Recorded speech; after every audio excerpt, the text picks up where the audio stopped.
O verdadeiro adorador tem a marca da cruz ensanguentada. Então nós vamos louvar ao Senhor. Ó, eu creio no Monte Calvário. Faixa 4, por favor. Glória a Deus, aleluia. Glória a Deus, aleluia. Glória a Deus. Aleluia. Glória a Deus. Há poder no sangue de Jesus, amém, meus irmãos? Aleluia. Glória ao Senhor. Louvado seja o seu nome.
Transformou-me completamente.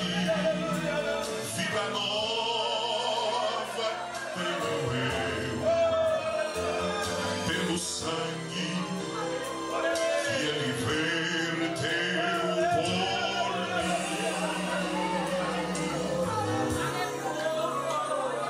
Sim, eu creio no sangue vertido por mim, que tem graça e poder para salvar. Olha que lindo! Pois salvou-me completamente e lavou meu coração. Sou feliz, tenho a salvação.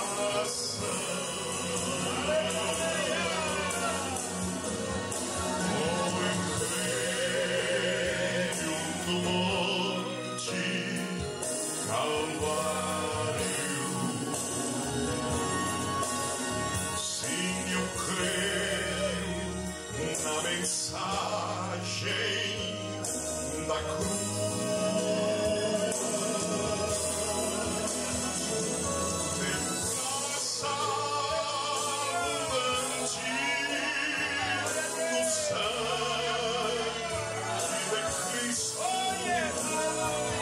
Me salvou, me remiu, me lavou.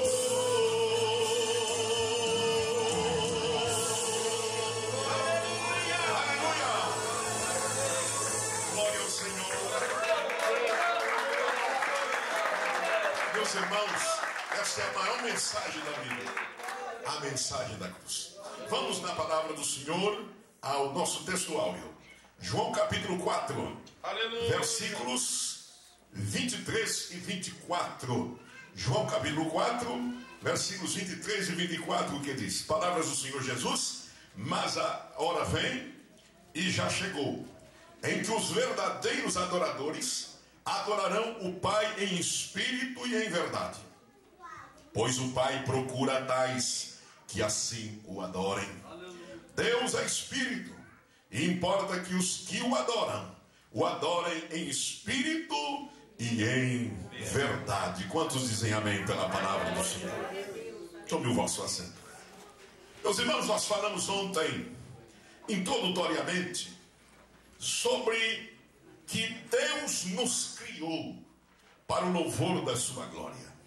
falamos um pouco sobre o propósito singular da criação do homem, ou para que o homem foi criado por Deus, para tributar-lhe louvor, glória ao seu nome, assim como toda a criação, de modo especial o homem criado à imagem e semelhança de Deus.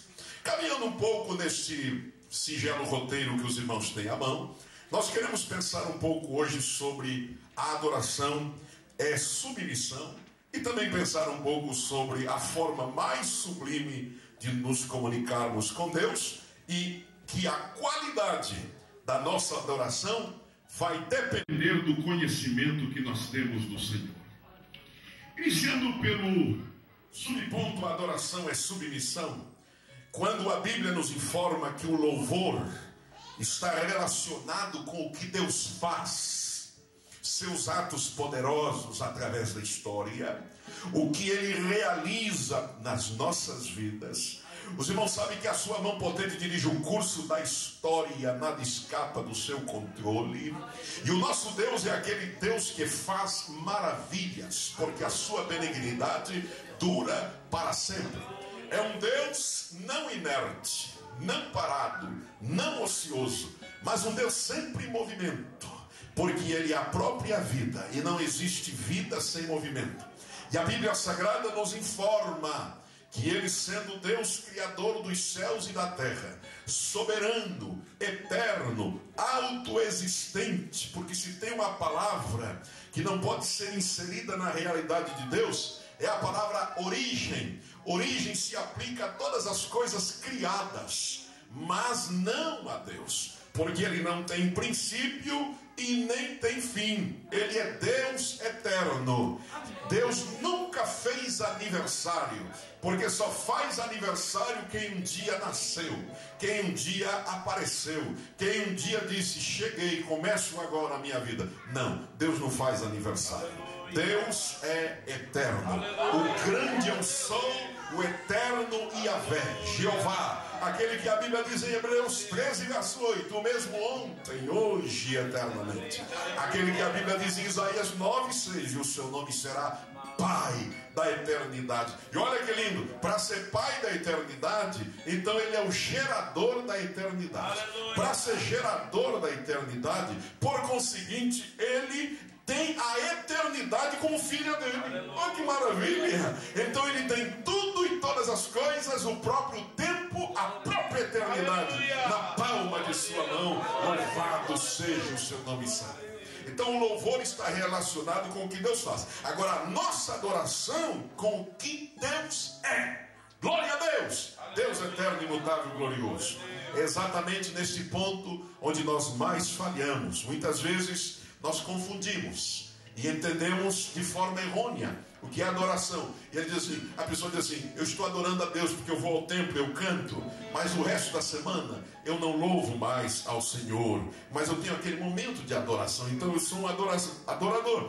Eu quero te dizer, meu querido, que a adoração não é só um momento de culto. A adoração é muito mais do que isso. Tanto é que a palavra hebraica, a palavra adoração no hebraico significa o seguinte: curvar-se diante de um soberano, e não só curvar-se diante de um soberano, mas submeter-se a ele. Este é o verdadeiro sentido da palavra adoração.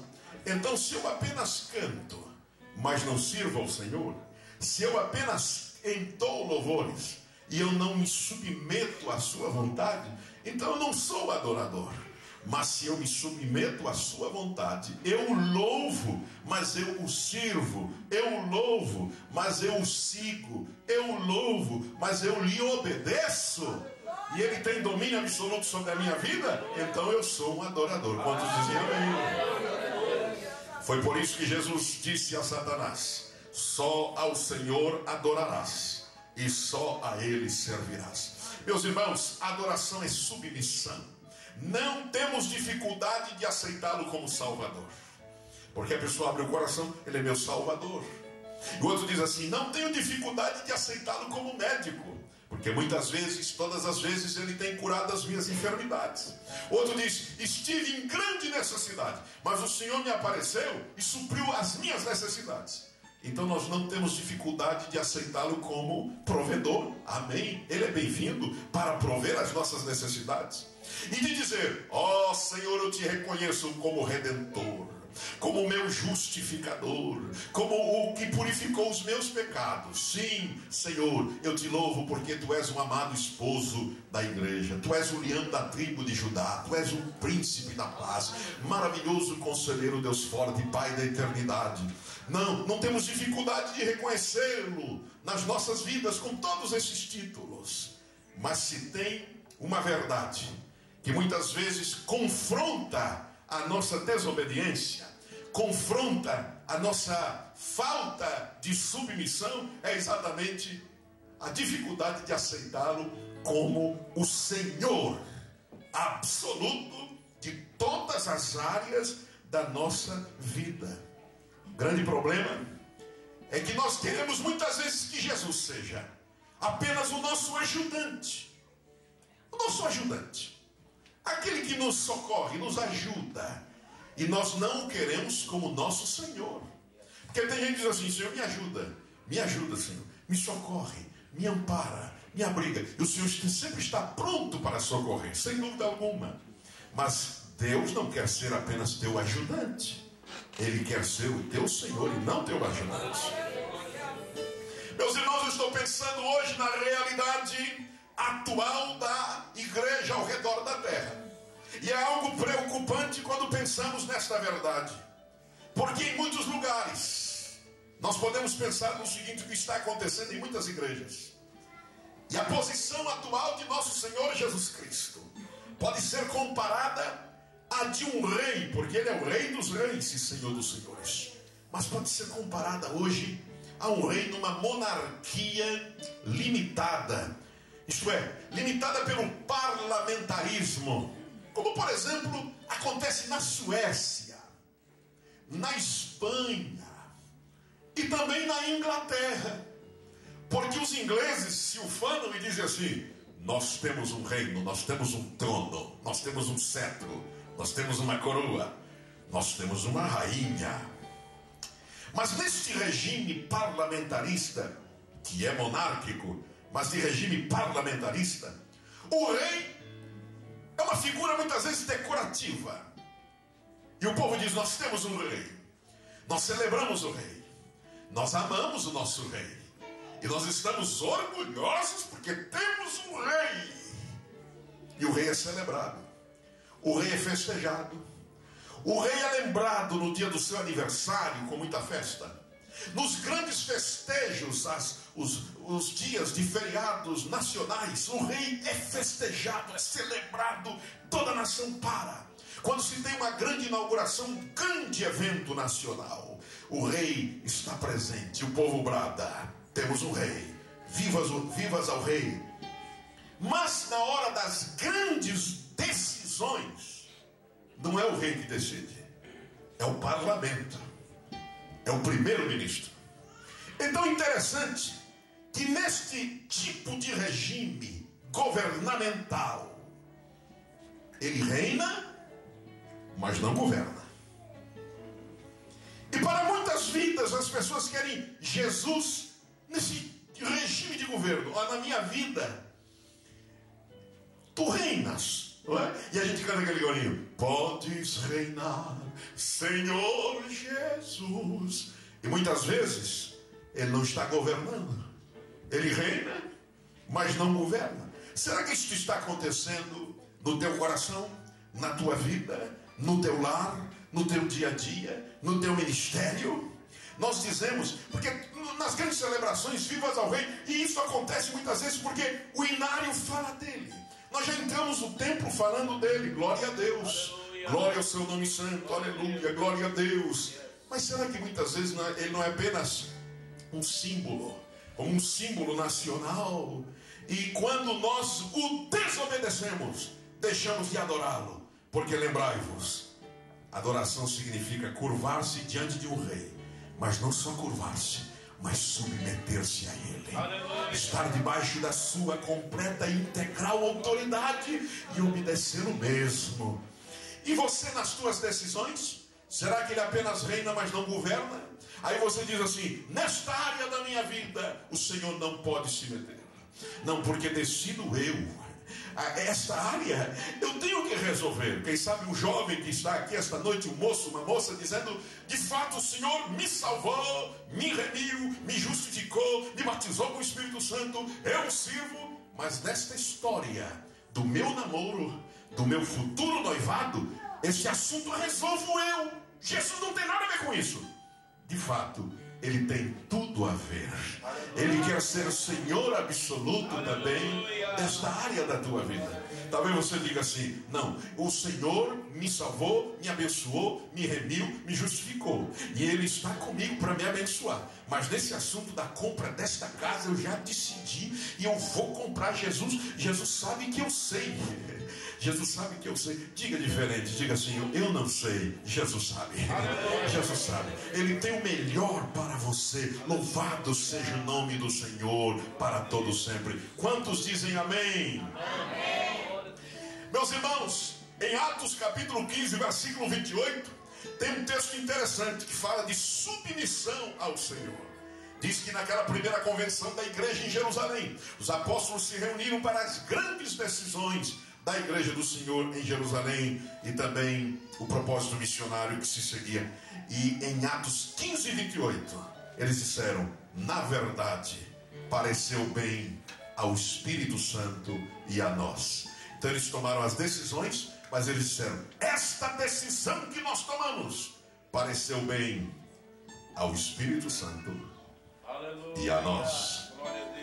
Tem 3 situações que ocorrem na nossa vida diante de uma decisão. Primeira, quando parece bem a nós, normalmente não parece bem ao Espírito Santo. Parece bem a nós: eu quero isso, eu vou resolver, eu soltando o meu nariz, eu faço do meu jeito. Normalmente, quando parece bem a nós, a tomada de decisão não parece bem ao Espírito Santo.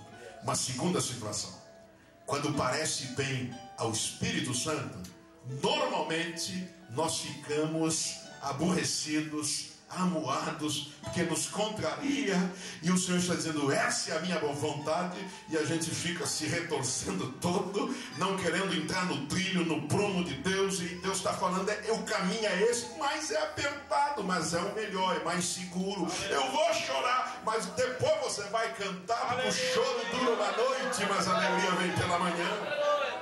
Mas a terceira situação é a mais gloriosa: quando parece bem ao Espírito Santo e a nós. Isto é, quando nós concordamos com Ele, porque o Senhor sabe qual é o melhor caminho a seguir. Quantos dizem amém? Amém.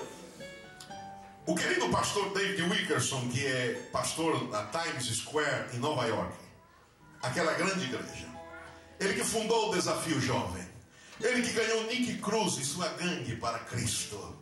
David Wilkerson, considerado um profeta de nossa geração, profetizou, recentemente ele profetizou, que nos últimos dias se cantaria muito nas igrejas, e que haveria uma efusão de música evangélica em todo o planeta, como nunca antes na história da igreja. E os irmãos são testemunhas disso. Nunca cantamos tanto ao Senhor, e devemos cantar ao Senhor. Nunca cantamos tanto ao Senhor, nunca se gravou tanto, principalmente aqui na América, que digam os estúdios do Tennessee. Não é verdade? Não é verdade? Nunca se gravou tanto. Mas David Wilkerson profetizou de uma visão que Deus lhe deu.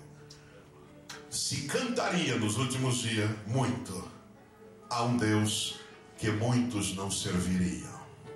Então, meus amados irmãos, que o Senhor nos ajude a não sermos apenas assistentes de cultos, meros espectadores, mas submissos à sua vontade, integralmente à sua vontade, e que possamos adorá-lo na beleza de sua santidade, com todo o nosso ser, com toda a nossa vida, com todo o nosso coração. Os irmãos sabem que anjo não ora. Nós não encontramos na Bíblia anjo orando. Agora, tem uma coisa que anjo faz e faz bem: anjo não ora, mas anjo adora. Adora. Eles estão ao redor do trono do Senhor cantando diuturnamente: Santo, Santo, Santo é o Senhor, Deus dos exércitos. Eu fico pensando, lembrando das palavras de A.W. Tozer, o grande pregador canadense que já dorme no Senhor. Tozer, numa das suas pregações, disse certa vez: meus irmãos, se um anjo que nunca antes tivesse saído da presença de Deus no céu, esse anjo nunca sair da presença de Deus, fosse enviado à terra pela primeira vez para assistir um de nossos cultos, que ocorrem em muitas de nossas igrejas, nossos templos, qual seria a reação desse anjo? Qual seria o sentimento que brotaria no seu coração ao contemplar a nossa adoração, o nosso louvor, o nosso comportamento dentro da casa do Senhor? O que é que ele observaria durante o nosso culto e que relatório esse anjo daria? Meus irmãos, que o Senhor nos ajude a estarmos adorando ao Senhor na beleza de sua santidade. Quantos glorificam ao Senhor? Vamos pensar agora, meus irmãos, seguindo esse singelo roteiro, qual é a forma mais sublime que o homem tem, que a igreja tem, de se comunicar com Deus? Qual é a forma mais sublime? Nós temos pelo menos 4 formas. A primeira, através de ação de graças. Ação de graças. Ação de graça. Aleluia. Você sabia que Deus trabalha assim? A gratidão precede a bênção. Aleluia. Tem gente que não recebe uma segunda bênção, porque Deus está dizendo: mas tu nem agradeceu a primeira, rapaz, já que é a segunda. Aí você agradece a primeira, recebe a segunda, já agradece a segunda, já é candidato a receber a terceira, e agradece a terceira e já vem a quarta. Aleluia. Deus trabalha assim. Ah, meu Senhor, me cura, meu Deus, deste cálculo renal que está me matando. Aí o Senhor diz assim: tu nem agradeceste a cura da dor de cabeça da semana passada, rapaz. Vai agradecendo. Agradece e recebe. Aleluia. Recebe e agradece. É assim que Deus trabalha. Glória ao nome do Senhor. Gratidão é a memória do coração. Repita após mim: a gratidão é a memória do coração. Meus amados irmãos, os ingratos não têm memória no coração. E Deus está buscando corações agradecidos. Agradecido. Agradeça a Deus pela chuva, agradeça a Deus pelo sol, agradeça a Deus pelo emprego, mas quando vier o desemprego, também agradeça a Deus. Agradeça a Deus pelos dias de prosperidade, mas agradeça a Deus se vier o aperto, se vier o desemprego, não é? Se vier a escassez, faça como Abacuque: ainda que a figueira não floresça, nem haja fruto na vide, o produto da oliveira minta, nos currais não haja vacas, os campos não produzam mantimento e as ovelhas da malhada sejam arrebatadas, todavia eu me alegrarei no Senhor e exultarei no Deus da minha salvação. Então aprenda a ser um adorador, como Jó. Jó perdeu jumenta, perdeu rebanho de ovelha, perdeu juntas de bois e finalmente perde os filhos. Mas enquanto o diabo pensava que ele ia blasfemar, Jó era adorador. Diz que ele lançou-se no pó e ele adorou a Deus e disse: nu eu saí do ventre da minha mãe e para lá tornarei. O Senhor o deu, o Senhor o tomou. Bendito seja o nome do Senhor. A dar graças a Deus, como é difícil, mas não é impossível. Um coração cheio da graça de Deus pode dar graças. Um querido irmão em Curitiba, que já dorme no Senhor, presbítero Miro Vieira, toda vez que ele passava pela fornalha de Deus, pelo funil da tribulação, alguém que pensava que o Miro ia murmurar, um dia ele estava chorando assim, uma angústia muito grande. Alguém chegou perto dele e disse: e aí, irmão Miro, o que está acontecendo? Ele levantou-se e disse assim: o que Jesus está inventando para me abençoar? O que Jesus está inventando para me abençoar? Ah, que lindo. Crente maduro, esse é o adorador. Glória seja dada ao nome do Senhor. Ação de graças. Em todo tempo, ação de graças. Na Europa antiga, um príncipe que tinha como hobby caçar, vai à caça e leva seu irmão caçula, que era muito crente. O príncipe não era crente, mas o irmão era um crente fervoroso, que sabia dar graças a Deus.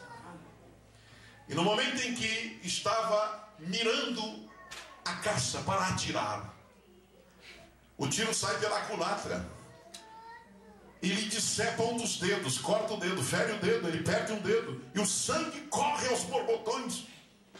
E quando o irmão nota aquilo, o irmão diz assim: graças a Deus. O irmão ficou ofendido, o príncipe ficou ofendido. E disse: olha, eu perco o dedo e você diz graças a Deus. Ele disse: meu irmão, e se a bala vai no peito, você estava morto.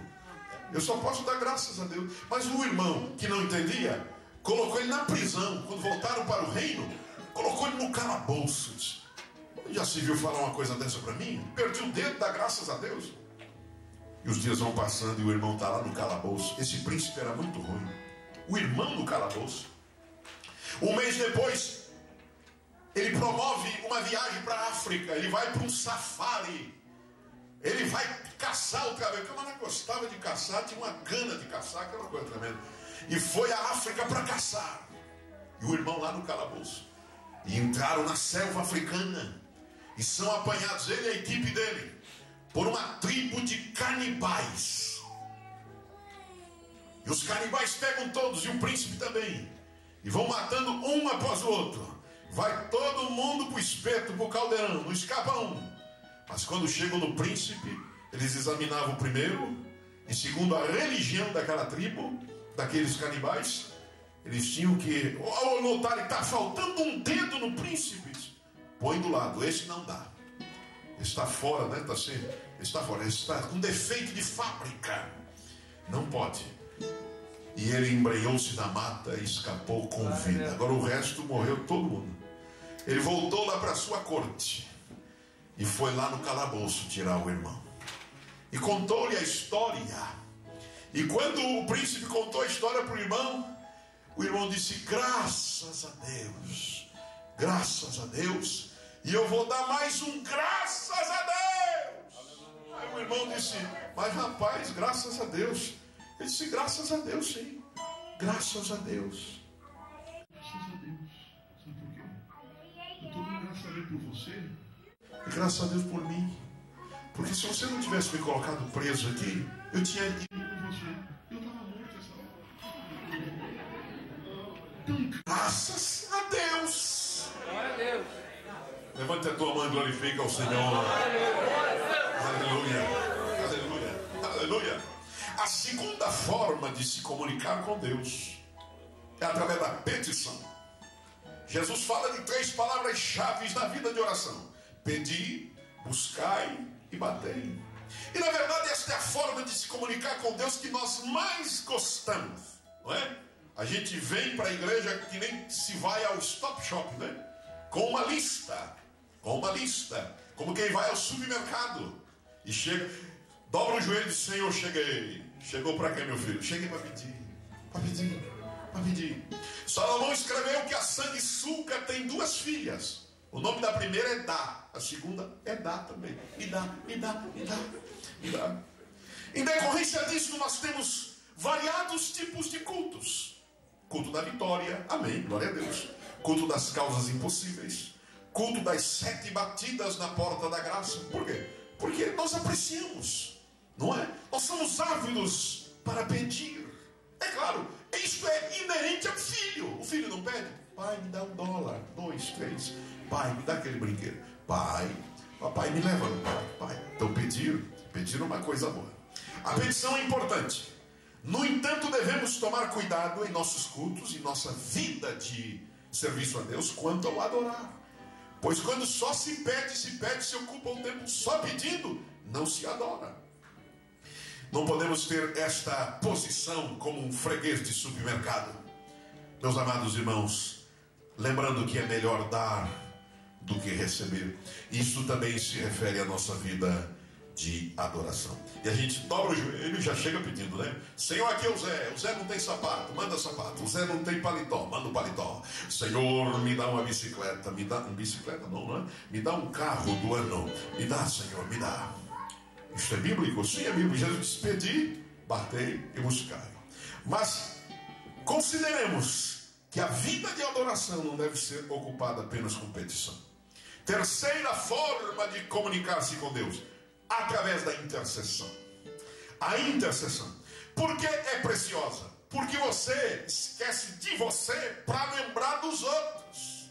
e isto é agradável diante dos olhos do Senhor. Você está lembrado de Abraão?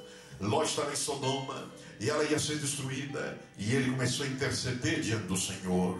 E a Bíblia diz em Isaías 59:19 que o Senhor viu e olhou e não observou, não viu nenhum intercessor. Que ele ache nesta noite. Jó, diz a Bíblia, que intercedia pelos filhos levantando altares.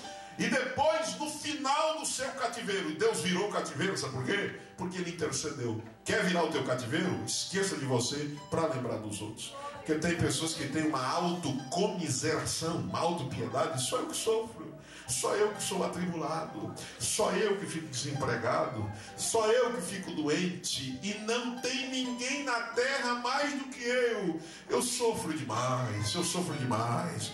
Mas pare com essa ladainha, meu irmão. Deus sabe do teu sofrimento, mas faça como Jó. Quando Jó, no aceso da fornalha, Jó no ápice do sofrimento, leproso, sem dinheiro, sem fazenda, sem rebanho, sem saúde, estava leproso no meio da cinza, raspava-se com um caco de telha, sem os filhos, a casa desabou, matou a todos, e a mulher ficou para ser uma tribulação na vida dele, aquela mulher terrível, aquela mulher peçonhenta, erva daninha, chegava para ele e dizia: amaldiçoe teu Deus e morre, rasga o cartão de membro, abandona a tua fé, sai dessa igreja, tu ainda retens a tua fé, a tua sinceridade, homem, morre, vai para o cemitério da saudade que ganha mais. E ele dizia: como uma louca assim falas tu, esperaria eu do Senhor somente o bem e não o mal. E diz a Bíblia, Jó diz um dos versículos mais lindos da Bíblia, Jó 13:15, ele diz assim: ainda que ele me mate, nele eu esperarei. Em Jó 19:25 ele diz: porque eu sei que o meu Redentor vive, e que por fim se levantará sobre a terra. E Jó,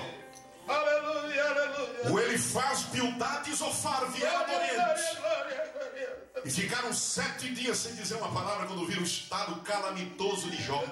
O Elifaz olhava para o Bildade, meneava a cabeça.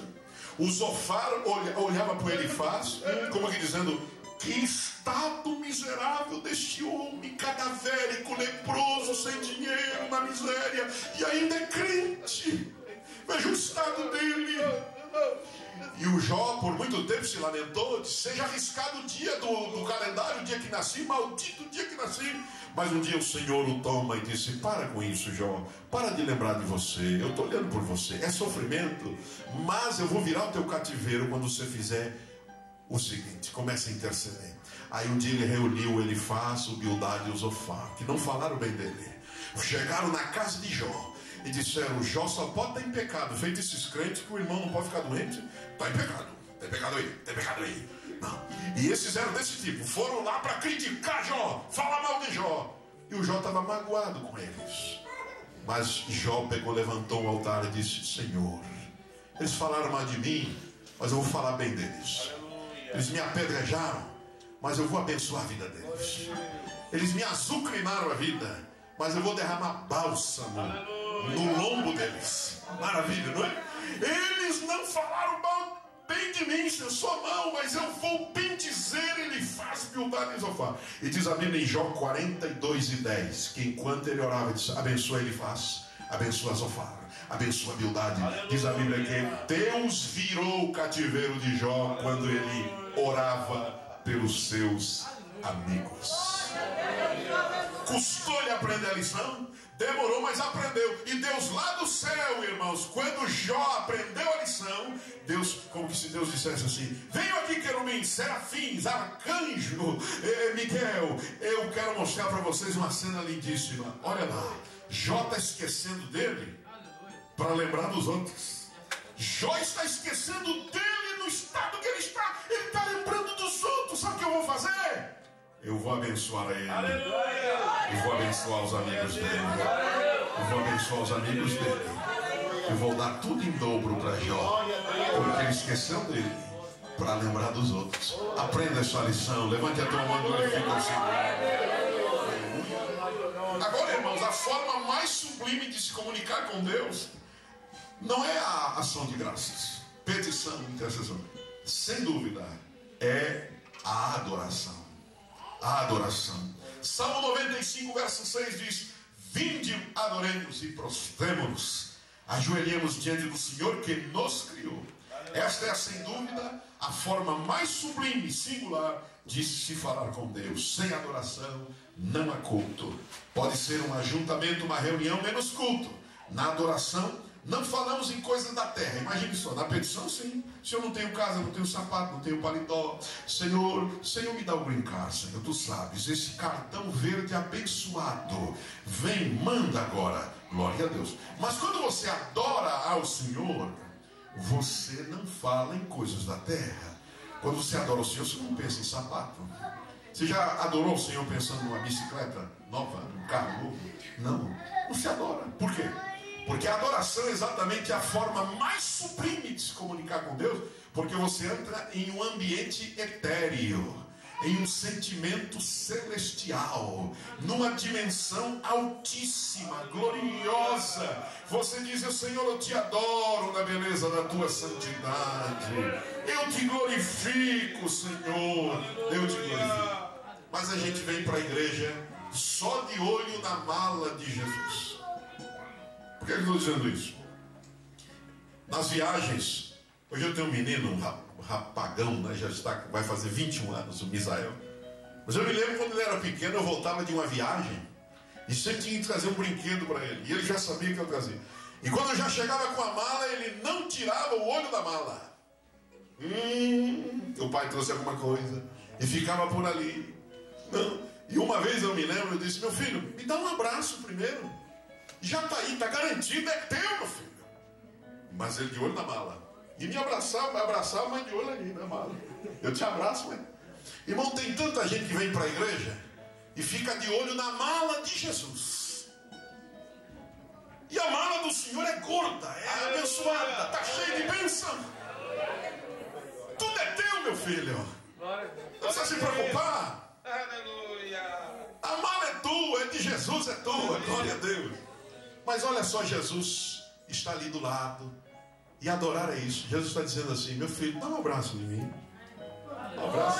Glória a Deus. Dá um abraço. Aí você adora Jesus, dá um abraço em Jesus. E você sabe que todas as bênçãos são tuas. Porque Ele está esperando o teu louvor e a tua adoração. Louvado seja o nome do Senhor nosso Deus. Quantos dizem amém? Abra sua Bíblia em Gênesis, capítulo 8. Nós estamos falando que a adoração é a forma mais sublime de comunicação com Deus. A partir do versículo 15. 8:15, Gênesis. Então disse Deus a Noé: sai da arca e contigo tua mulher, teus filhos e as mulheres de teus filhos. Versículo 20. Então edificou Noé um altar ao Senhor, e tomando de todos os animais limpos e de todas as aves limpas, ofereceu holocausto sobre o altar. E o Senhor sentiu o suave cheiro, e disse em seu coração: não tornarei mais a amaldiçoar a terra por causa do homem, porque a imaginação do coração do homem é má desde a sua meninice. E jamais tornarei a ferir a todos os seres viventes como fiz. Enquanto a terra durar, não deixará de haver sementeira e ceifa, frio e calor, verão e inverno, dia e noite. Versículo 9. Versículo 1 do capítulo 9, melhor dizendo. E abençoou a Deus a Noé e a seus filhos. Ele lhes disse: frutificai, multiplicai-vos e enchei a terra. Repito. E abençoou a Deus a Noé e a seus filhos. Meus irmãos, Noé fez tudo o que Deus mandou, tudo certinho. Quando Deus o chamou, disse: prepara uma arca de madeira de gofer, deu a medida e deu o nome da madeira, e disse: betumarás por dentro e por fora. Tu farás conforme a medida e o modelo que eu te mostrar. E ele saiu juntando madeira de gofer, madeira boa. E ele começou a fazer um grande barco, um grande navio no seco. E isso causou motivo de chacota. E todos os zombeteiros, homens que estavam distantes do Senhor, iam zombar de Noé. Mas Noé fez tudo certinho, irmãos. E a Bíblia diz que aquele que fizer tudo que Deus mandar, está lá em Lucas 17, é considerado por Deus um servo inútil. Inútil. Então, se você fizer tudo, então você está no nível, e eu estou no nível da inutilidade. Porque só foi feito o que Deus mandou. É isso que Jesus disse. Foi feito o que foi mandado. Mas como é que a gente pode fazer um pouco mais? Um pouco mais. Será que alguém pode fazer o além do tudo? Alguém diz, isso é impossível. Se fizer tudo. Mas como fazer além do tudo? E nós temos o exemplo de Noé. Noé faz tudo. E Noé capricha, meus irmãos. Ele capricha. Sem Cão e Jafé, seus filhos, suas noras, ajudam sua esposa, puxando madeira, puxando baldes de betume. E depois que a arca foi construída, irmãos, Noé não passou pela universidade, na faculdade de engenharia de construção naval. Vocês sabem que para se construir uma embarcação, precisa-se ter engenharia, porque senão o barco afunda. Um peso não pode sobrepujar, de fato, a questão do equilíbrio. Isso acontece também na aviação. Até a posição da carga em um avião e o limite do peso tem que ser calculado, porque senão o avião não decola, o avião cai. Imagine só construir um barco no seco, sem nenhum conhecimento de engenharia de construção naval. Você já pensou nisso? Porque ia ficar pesado. Os animais, os pares entrando, e aves voadoras, e répteis, e animal de grande, médio e pequeno porte entrando. E o peso ainda da comida, do depósito para abastecer a família e todos esses animais. E quando as águas subiram, o barco não fez isso aqui, nem virou de ponta cabeça, nem afundou, porque ele aprendeu engenharia como Deus, Criador dos céus e da terra. Ele fez tudo certinho. Fez tudo certinho. E meus irmãos, olha a paciência dele, paciência de Noé. Imagine só aquele barulhão dentro da água, aquele mau cheiro, porque os animais estavam ali, e estava tudo fechado. Imaginou isso? A paciência de Senhor, para o Senhor ficar estressado, mas ele administrou, Deus deu paciência, Deus deu graça.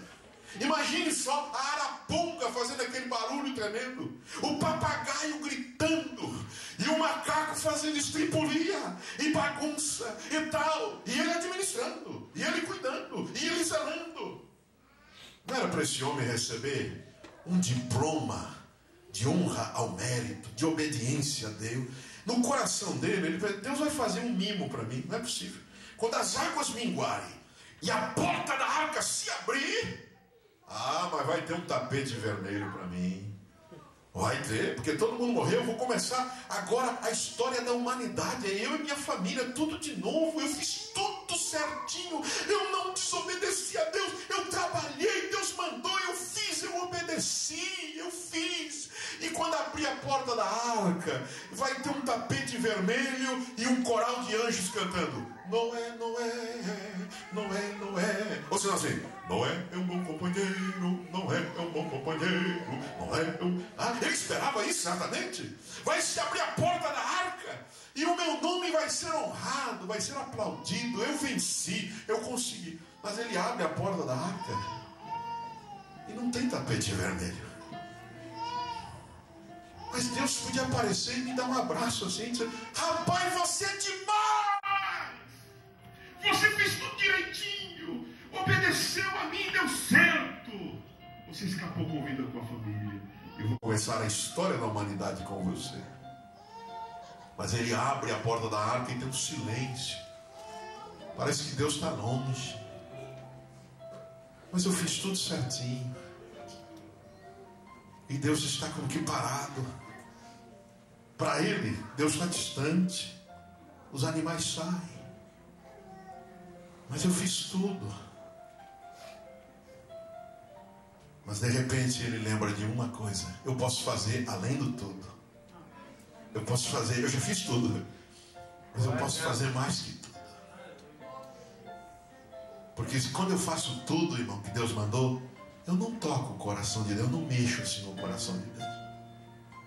Mas tem uma coisa que mexe com o coração de Deus, depois de fazer tudo. Olha o que diz a Bíblia no versículo 20. Então edificou Noé um altar ao Senhor. E quando ele colocou o holocausto e começou a queimar, aquela fumaça foi subindo. E diz o versículo 21 que Deus fez assim, ó. Respirou. E o versículo 1 do capítulo 9, antes não. Aí Deus entra em cena e a Bíblia diz: e abençoou Deus a Noé e a seus filhos. Levante a tua mão e glorifica o Senhor.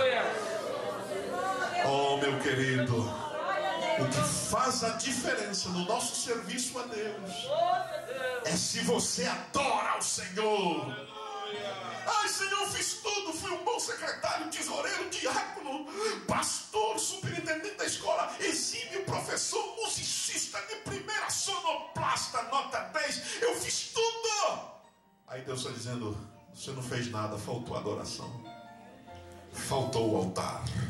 Mas eu construí a arca, falta o altar. Você fez tudo o que eu mandei, você fez tudo. Mas você pode fazer além do tudo. E o além do tudo é que vai mexer meu coração. Se tem uma coisa que mexe o coração de Deus, irmãos, é a adoração. Levante a tua mão e glorifica ao Senhor. Aleluia. Vamos estar em pé na sua santa e sublime presença. Adore ao Senhor, adore ao Senhor. Dó maior, meu irmão, por favor. Aleluia. Em adoração eu me rendo a ti. Aleluia. Em adoração eu me rendo a ti. Tu és como rio de águas vivas, flui dentro de mim. És manancial,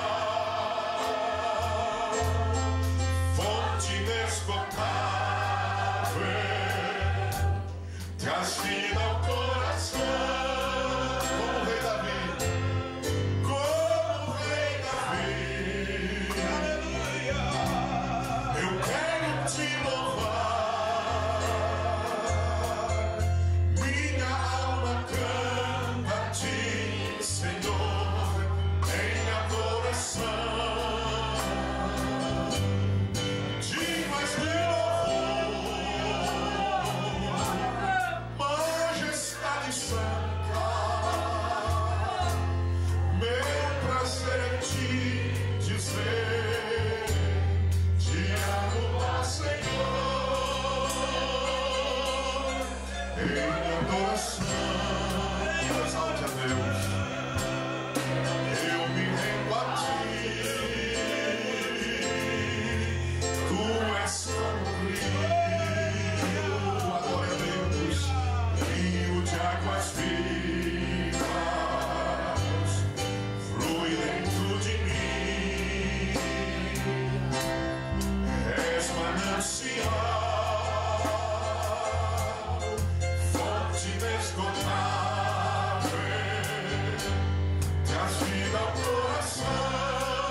Quando Jesus disse: o Pai procura adoradores que adorem em espírito.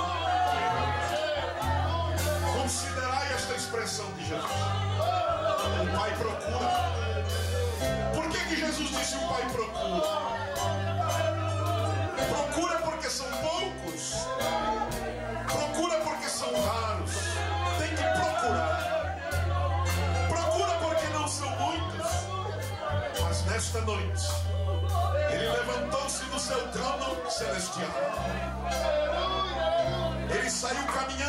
corredores do seu palácio eterno,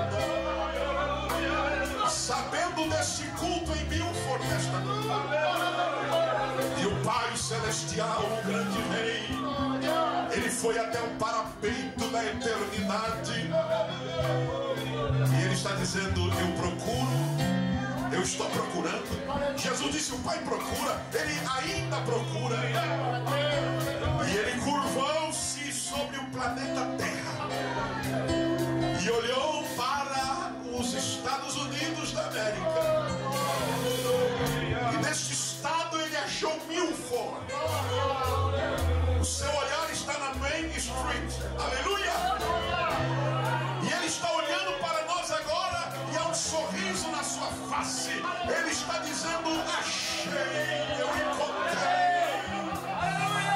Eu encontrei adoradores verdadeiros que me adoram no Espírito e verdade. A glória de Deus está neste lugar. Adore a Deus, adore a Deus, adore a Deus. Faça como os serafins, diga: santo, santo, santo és tu, Senhor. Faça como aquela multidão ao redor do trono em Apocalipse: digno é o Cordeiro. Aleluia. Adore ao Senhor na beleza de sua santidade. Adore ao Senhor. Adore os seus pés reluzentes como bronze açacarado na fornalha. Adore as suas vestes talares. Adore o seu rosto amado que brilha como o sol na sua força. Olha para a face de Jesus. Adore o sorriso de Jesus. Oh, lança-te aos pés do Cordeiro de Deus e adore aquele que vive para todo sempre. Adore, adore ao Senhor. Este seminário não teria êxito se nós não adorássemos ao Senhor. Ficaríamos na letra. A letra mata, mas o Espírito vivifica. Adore ao Senhor, adore ao Senhor. Adore ao Senhor, adore ao Senhor. A palavra de Deus é uma injeção de vida. A palavra de Deus produz fé. A palavra de Deus levanta o morto e o faz vivo. A palavra do Senhor une o desunido. A palavra do Senhor levanta o caído, prostrado, e dá vitória ao derrotado e o faz assentar com os príncipes. É a palavra de Deus que muda o quadro de um sensível para sensível à voz, ao rosto, à palavra de Deus. Então adore ao Senhor, adore ao Senhor, adore ao Senhor. Você quer ser um adorador?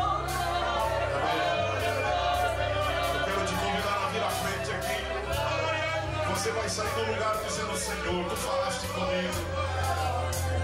Eu quero ser um adorador.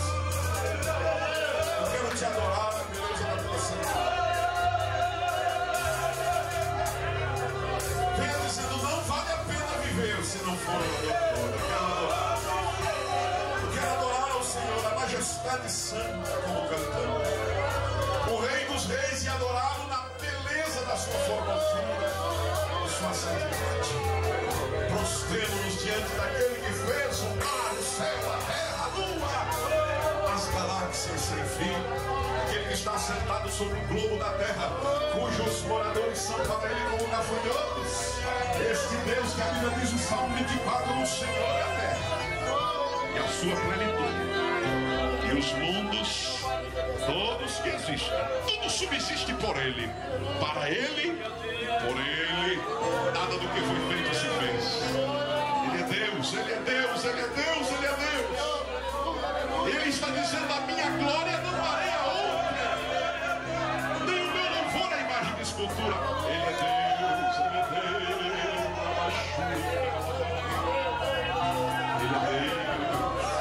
Ele é Deus, ele é Deus, ele é Deus. Eu vou pedir ao anjo da igreja, ao pastor deste rebanho amado, para esta oração, pastor Gilson.